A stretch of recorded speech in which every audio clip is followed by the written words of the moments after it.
Welcome to Teachers Talking Teaching, where we celebrate and elevate the art of teaching. Hello, Tracey and Tracey. Thank you so much for Hi. taking time to talk with me today. Absolutely. We had a chance to talk with you last fall about your video podcast project, Teachers Talking Teaching, and I was so impressed with what you were doing then. Obviously, you have really sustained some momentum over the last several months. Today, I know you're finishing up production on your second season, and we just wanted to check back in on the experience that you've been having with this project. Well, we've been having a lot of fun with this project. It started as a passion project for the two of us that, as two lifelong educators, that we naturally gravitated toward talking about teaching when we were together with one another. And this second season has continued to allow us to hear from the genius and expertise of so many people in our profession that continue to inspire us and to also elevate the profession of teaching. Yeah, we've had a chance this semester. I'm obviously thinking teaching this season to also delve into more of the teachers that Tracey and I are inspired by in our lives, and I would even extend that because my kids have recommended some of their favorite teachers, and so to have the chance to have more prolonged conversations with some of them has been really impactful and fun. And yeah, just a chance for Tracey and I to continue to hone our skills as, listeners and question askers and podcasting in general. So That is fantastic. I know that you had an obvious passion, not just for kind of learning from others, but for sharing what you learn. Is that kind of sharing still an unmet need in your profession right this minute?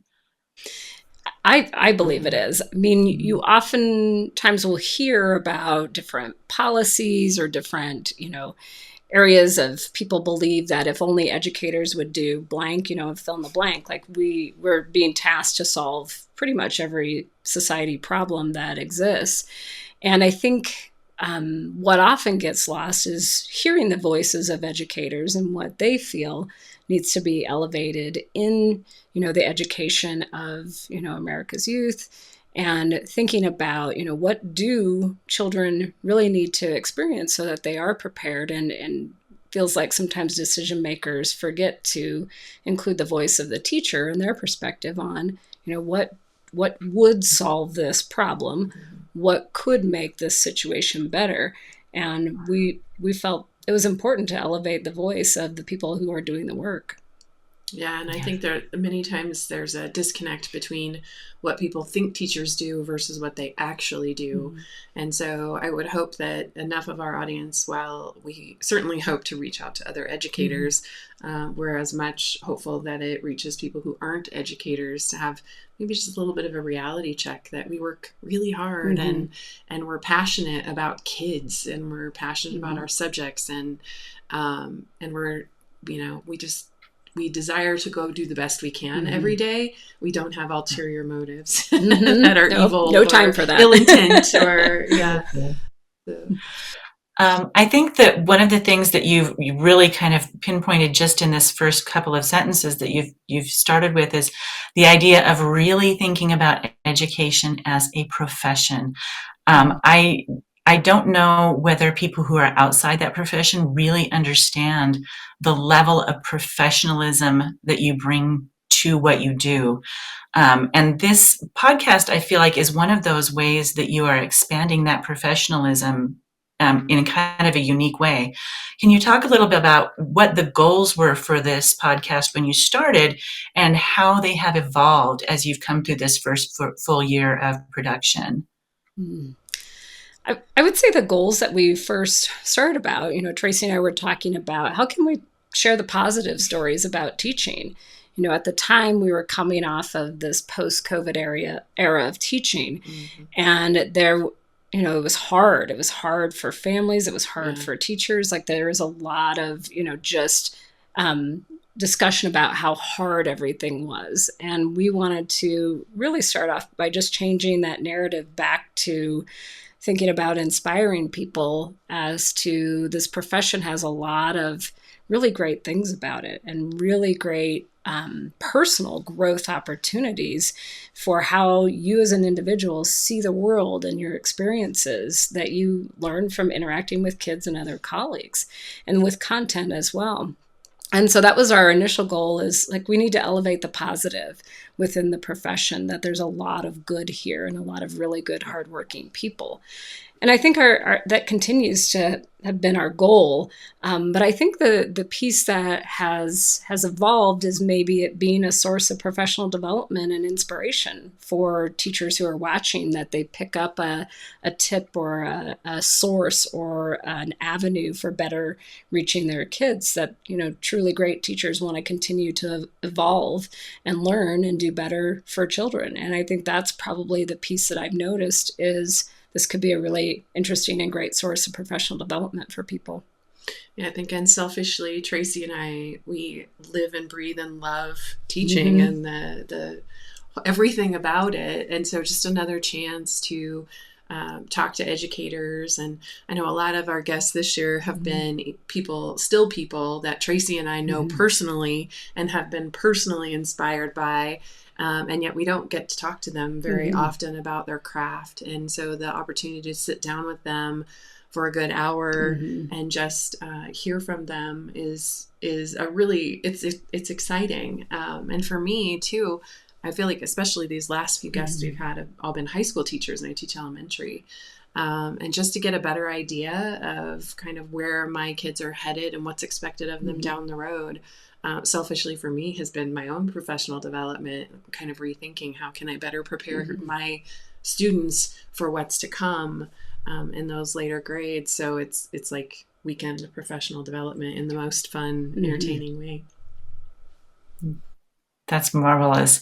I know that regardless of the teacher, there is a tremendous amount of continuous work on that kind of professional development. And providing something like this podcast is very unique, I feel like. I don't think that this is something that a lot of educators feel like they, or even maybe have considered something like this and trying to engage a different kind of an audience and a different kind of a conversation. Initially, you've mentioned that you envisioned this series just as an audio podcast, and then you were convinced to change it over to a video podcast. How did you end up switching to that idea of a video first production? I think most of that was pretty much Rob at Refactored, my husband. That was his kind of idea. And I think a lot of that came from the fact that yes, you can get a great audience podcasting, but making it a video means we can also put it on YouTube, which gives you just another avenue. I also think, like, I'm a huge podcast junkie myself, but I do think that there's a stronger connection that you make when you can physically see those people. I know in almost every podcast that I listen to, I still always search out and want to have like a picture of who the person is that I'm listening to. So just trying to find as many avenues to make, if we're going to do this work and we feel it's important and we're excited about it and these people are willing to give up their time, we want to make sure that it's worth their time because somebody's actually going to see it. So. And as somebody who's, doing, the aspect of asking questions and interviewing, that in-person kind of face-to-face connection, I think you see it, through a video, us responding and gaining a connection with the individual that we're interviewing. That's a little bit harder to see, that body language, that leaning in, when you're just, when you have the audio effect, the content is the same, but I think it elevates the level of conversation, at least for me, having that person here in the room and then watching how we connect with that individual. I imagine that the experience is very much enhanced in the same way for people who are watching the videos. Do you feel like that has been an advantage for you in terms of not just engaging people who do see it, but growing that audience? I think it's the way that the Mhm. most people engage with us. If you look at the actual statistics behind, all the podcasts, the different apps, every so often Rob will pull those up and we'll talk about them. And definitely the YouTube channel is the way that most people are engaging with us. And then being able to promote that through Facebook and Twitter and things like that makes it super handy too. So I think that there probably is evidence out there that the video has been the best choice we could have made. Not to mention Rob does a good job of making the quality of it very good. And to be fair, my son Lucas has jumped in on it too. So kudos to Lucas for learning also how the video platform works and having the two of them behind the cameras making us look good. Yeah. And I think the other piece about YouTube and going back to the professional development, so when I'm working with a group of educators, I'll often grab a snip of a YouTube to include if I'm trying to elevate a point or bring an expert in to talk about some aspect. And I do that more often than I would an audio clip. Like there's just a lot that you gain from interacting with that video excerpt of whatever it is. So, I mean, YouTube feels like a really appropriate platform within our education field because we do use it quite a bit with professional development as well as with students. Very nice. Yeah, and kudos to both of you as well. I know that this has been a bit of a labor of love, and it is kind of in addition to everything else that you already do. How are you handling the kind of project planning, topic generation, scheduling of guests, timing, things like that? How are you feeling that's going for you in general, and has it become a little bit easier as you've gotten some processes in place? I think it's easier to articulate what we're inviting people to be part of because we have some content now that we can share with them. And so before they're, not knowing what they're entering into, we can say, this is what you can expect, when you sit down with us, and we can share some of the previous segments that we've done. And then I think it's just some word of mouth. Like it's interesting that people are familiar with our podcast, or maybe have heard of it when we're inviting them to be a guest.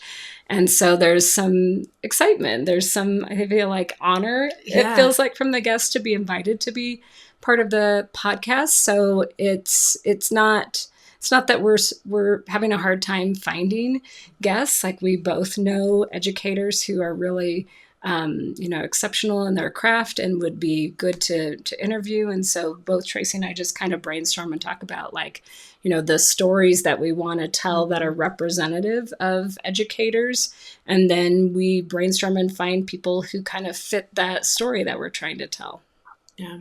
And I feel like there's been to get that word honor, the number of people who will say it was an honor for you to pick me. It's kind of like, I get it, but at the same time, I'm like, it's just us. Like, Right. So it's been funny to reconcile that teachers want to be singled out. They want to be noticed, and thanked, I guess. So it's just yet another way that we can thank, especially as I mentioned before, a lot of our latest guests have been people that the teachers my own kids had that they loved.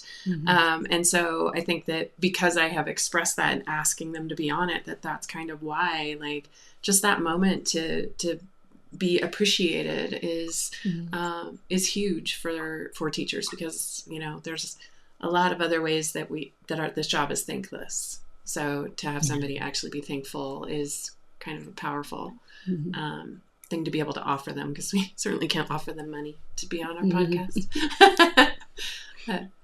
That's marvelous. I think that the appreciation part of this has become obviously, and initially was your goal to show that appreciation, but it sounds like it's really something that is coming through, and that it's got a lot of value just because of that. What does a typical production process look like for you? So you've got people who are excited to join you. Once you kind of have connected with them, how do you kind of go through the process of engaging them, setting up a schedule, doing the production? What does all that look like for you? Well, I think this year we changed that a little, because last year we were doing it a lot of weekends. And to be fair, we're all busy, including the teachers themselves. And so in order to get the four of us, Lucas and Rob and Tracy and I, all on the same page, we set out this year to do at least a couple podcasts on a weekend. And so trying to determine first what our schedules look like and set aside time, at least a window, so we can be somewhat flexible. So that was kind of a conscious move we made this year, was to be more efficient with our time and get guests here together at back to back. And that's worked out pretty well. We tend to use email to reach out to them initially. And I would say we don't prep them a ton. And I think that is for the better, because we want it to seem like a candid conversation and we want to follow their lead. And maybe we're using some of our own teaching moves in that, like our over the years experience of how to lead a conversation to where we want it to go. You know, like we maybe have an end goal and what we think we want them to talk about, but ultimately we would like it to be about what they're passionate about, because then it's going to be much more interesting if it's about what they want. So I would say there's minimal prep as far as interview goes. It's pretty much the 5 minutes before we start filming that's like, kind of, here's the format. So yeah, we really don't do a whole lot of prep with the guests other than to give them the basic layout of you know, the podcast format, and we just want it to be an organic conversation that, you know, allows them to shine. Nice. It sounds like once you have kind of done the recording and the initial setup, then the technical production happens on the back end, and you're releasing on a fairly regular schedule. It sounds like you've really thought through the timing of everything, so that you are releasing on a schedule that happens in a predictable way for your audience, so that maybe people who have engaged with you are expecting it. As predictable as my teaching schedule allows. Yeah, there's been a couple weeks. We've just said, you know, we're going to try a schedule, but you know, we'll not put an unnecessary demand on either one of us, you know, as well as Rob and Lucas, if it's not necessary. Nobody's expecting like launch date of like, where'd my, you know, you missed it. No. We're just going to do it and make it easy on ourselves. Yeah. That's good. That said, do you have some idea of how your audience has grown? I know that Rob is looking for some statistics to think about, you know, actual subscribers and that kind of information. Has that shown up pretty well for you? I think that's something we've relied on Rob for the most part. I think we just, for the most part, kind of do this end of things and, you know, rely on Rob to he'll certainly give me tips every so often on things to do or, you know, post something here. Have you, you know, done this yet, kind of thing. Because it tends to be Rob doing the technical piece on the day of, and then it's my job to actually post it, and then Tracy reposts it. And I don't know that we've really kept a great track of our followers necessarily. We could probably certainly do more emphasis on that, but the reality is we just love doing it. So, you know, we would keep doing it, I suppose, even if we only had a few followers, as long as somebody's watching. Our own moms are probably watching it at least. So. Right. That's great. They're watching, and I get feedback from my mother about how to do better, as any good mother does. Yeah. But I think I've learned, one of the things I've learned in the posting, you know, that I've tried to do is I try and listen for content that the guest mentioned to tag, you know, maybe it's a particular text or product or organization maybe that a guest mentions in the interview, so that if, you know, there's other people who are interested in that same topic of conversation, it might lead to them to subscribe and learn more. But it's very much whatever the guest elevates is then what I try and, you know, tag on social media. That seems it sounds a little bit like it's very organic, the way that you're engaging with your guests, but also maybe with your audience. And I know that you're probably thinking of your audience a great deal about the local region and your school district, but do you feel like it sounds like there's a lot of content that is more broadly accessible and engaging for people who are not just in this school district, but kind of across education in general. Do you feel like that has been something that has also kind of grown organically? I don't know that we have a lot of great numbers on that, but I suppose that in the future, if we keep this going, then that would probably be the direction we would look to go. And I know we've talked about trying to pull in guests and other teachers we know from across the country, and we have the technical know-how to do that now. And hopefully that would help us have a broader reach, because my guess is right now it's very regional. It's very much people we know, people in our network, people in our sphere, people in Northern Colorado. So, but the content isn't regionally specific. So, if people are looking for content and conversation about education, it is global. It's to that audience of educators and people, wanting to serve educators, like hearing from the voices of teachers who are in the profession, who are doing it day in and day out. Like, this is a great source of, what do educators value, want, need, listen to, respond to? There's a whole network of people who are wanting to serve in that field that can learn and grow from the podcast. I think what makes us maybe a little unique based on what I know from the teaching podcast world is so much of the podcasts are very specific to a single content area, or even a single book or a single strategy or idea. And so it's both a blessing and a curse that ours is more broad, because we don't have a single group of educators that is constantly looking for our content. Ours is much more just about celebrating teaching in general.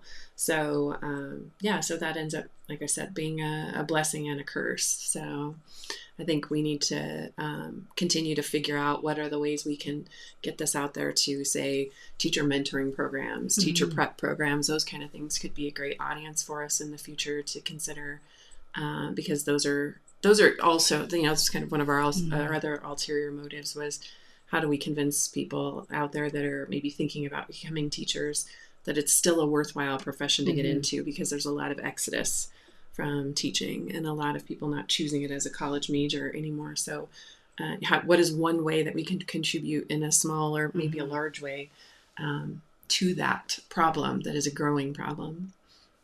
Yeah, very much. It sounds like you're already thinking about maybe how you can expand this or change it or develop it as you go forward.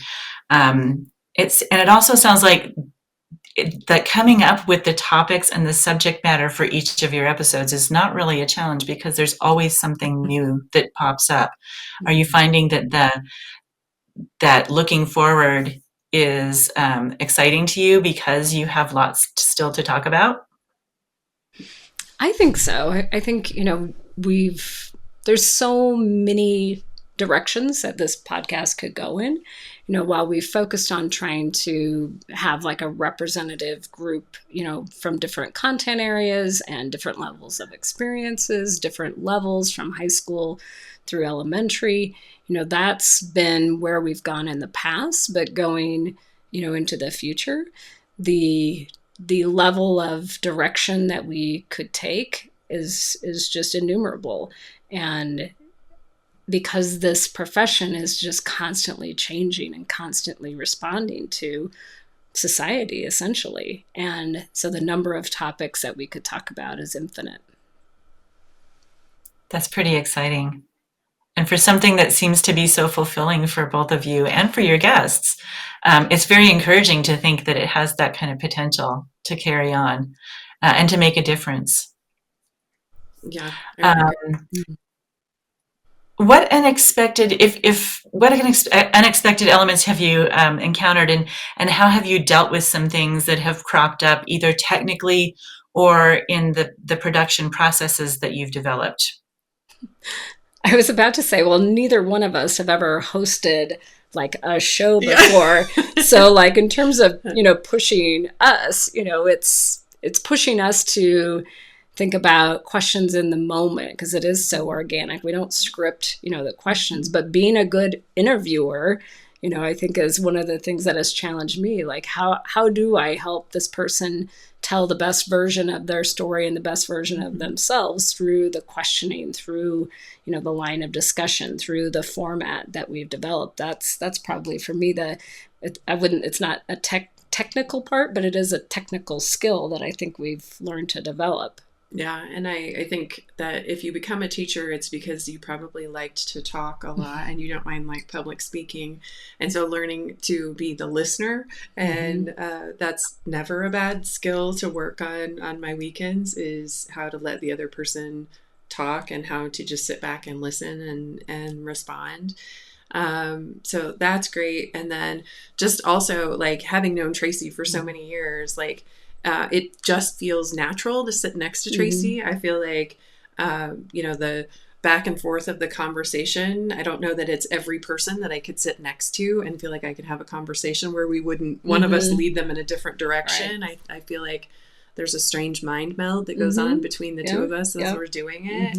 But we're able to actually continue the flow in what feels to me very natural. So yeah, I would agree. And, one of the inspirations for this podcast is that Tracey and I would just constantly talk about teaching anytime we were together. So like we already had a certain level of rapport and alignment around, a love of teaching, and it just manifested itself into this, podcast relationship. Nice.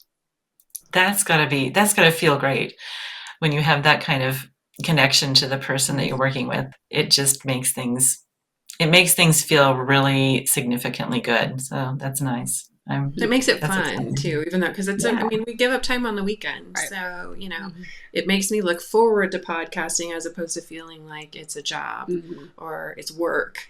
When we have these weekends scheduled, it's an exciting thing. So very fun.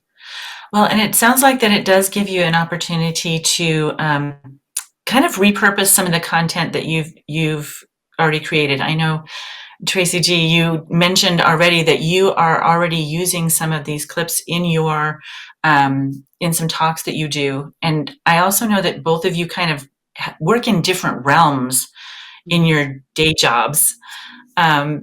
Tracey Bean, are you also able to kind of repurpose and use some of this content or find ways to leverage it as you are doing your daily teaching work? Yeah, definitely. I was just saying the episode hasn't been released yet because we as part of our planning, we always try to be a few weeks ahead of our production schedule. And so a couple weeks ago, we had a teacher that teaches like TV and film production, those kind of classes. And there, this is just one example where he was talking about how language arts and literacy is much more, it's not just about writing and reading, it's about all sorts of other avenues. And just immediately that day, I was thinking about the 6 weeks we had just spent writing a persuasive essay in my 5th grade class. And his argument was that, do you need to present your learning always in a written essay form? And, immediately I was going back and thinking about how could I rethink this project and allow kids maybe some other opportunities? Because he's very right. Like content production for kids, especially as 5th graders, gosh, they're only 10. By the time they enter the real world, it's not going to be just writing. And with Chat GPT and things like that coming out, which we also talked about one week, like just, consciously thinking about the things the other guests are saying and thinking about how does that affect things I'm doing in my classroom, or how can I change up projects or lessons or units I teach to include something that I've learned from them. So yeah, I would say that it's been very inspiring for me to rethink things. As you're thinking back over some of the other interviews that you've had, what are some of the more inspiring things that you have learned? That's a great example. And so one of my other questions was about that inspiration. Can you think of some episodes that you might recommend to folks that would be good for them to start off with and get engaged with your podcast and see what it's like and what it's all about?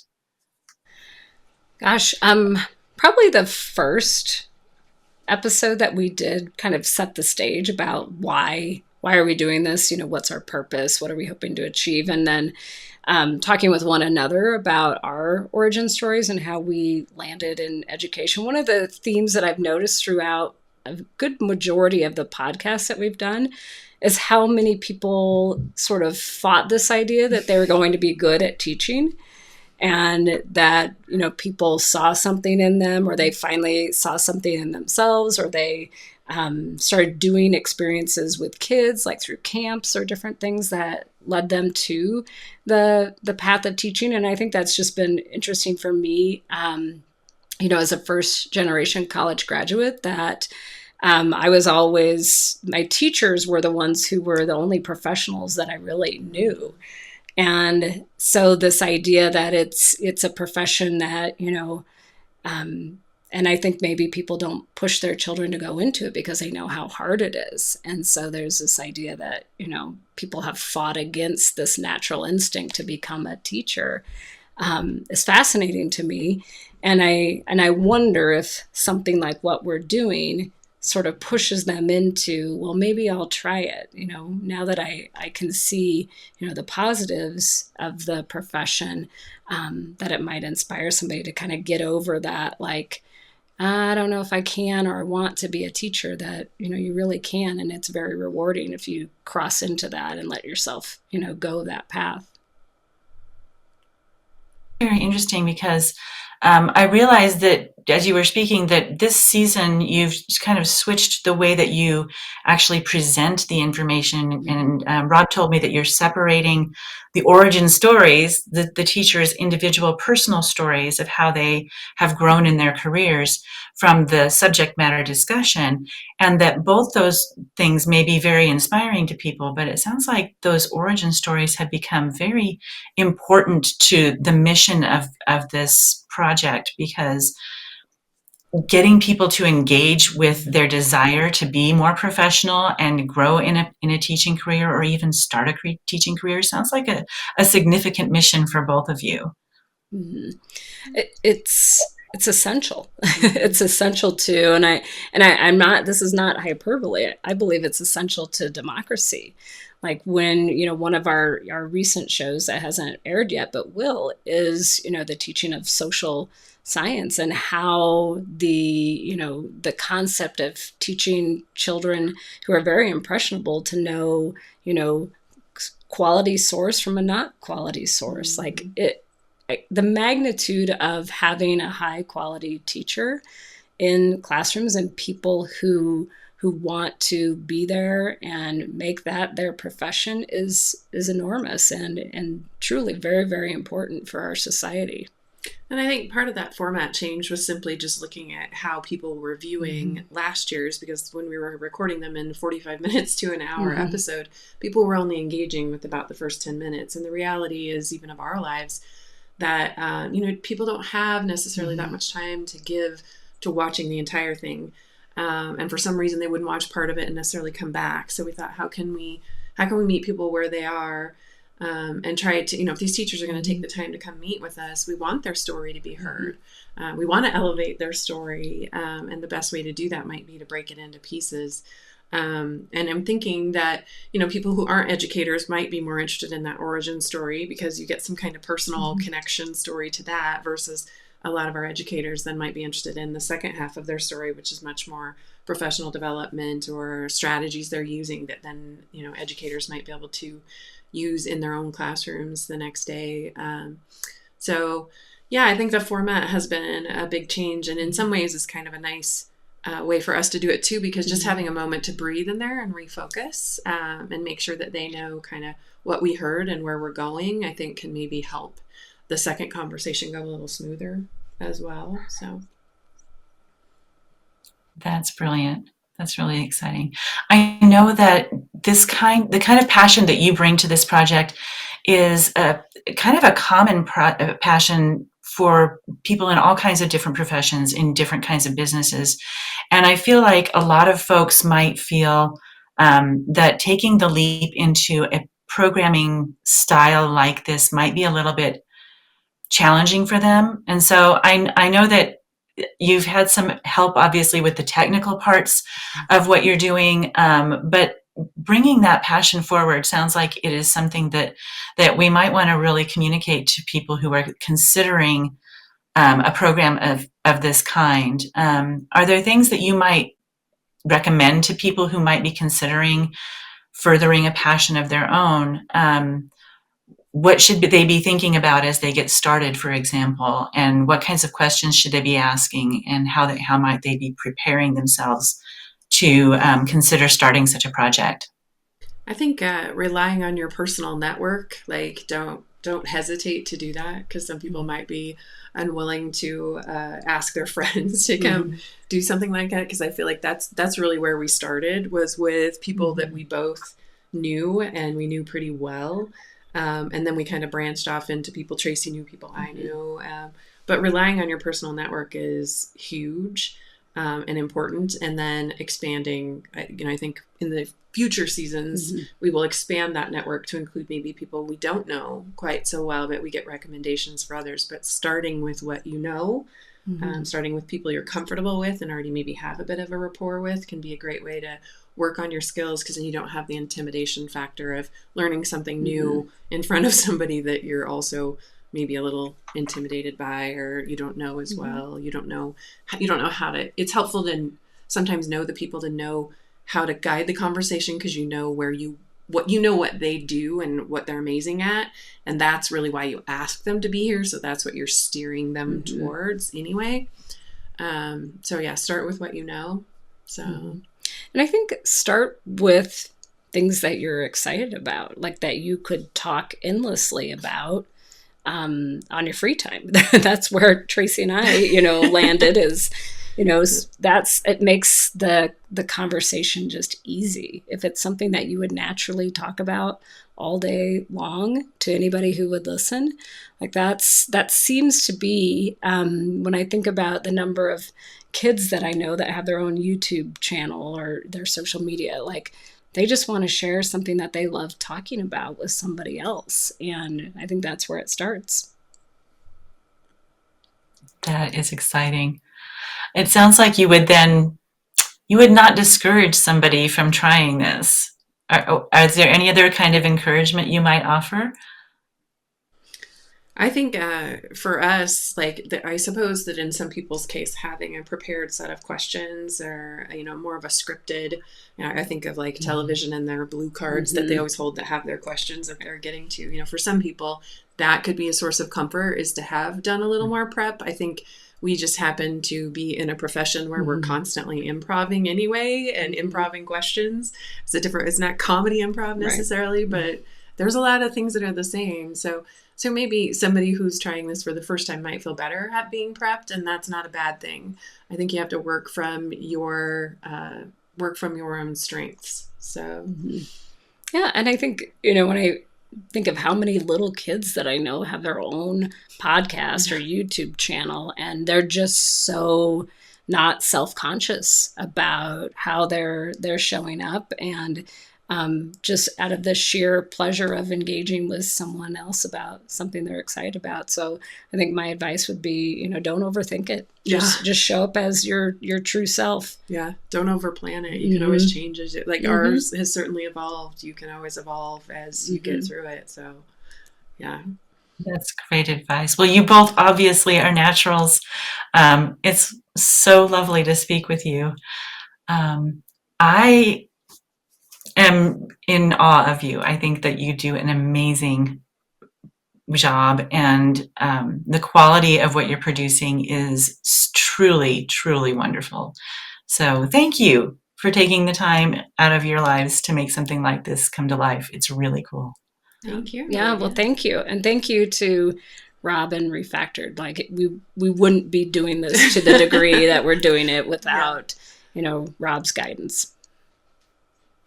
Wonderful. If you liked what you heard today, go to our Facebook page and like and subscribe. You can also go to YouTube and join our YouTube channel, as well as listen to us on your favorite podcasting app.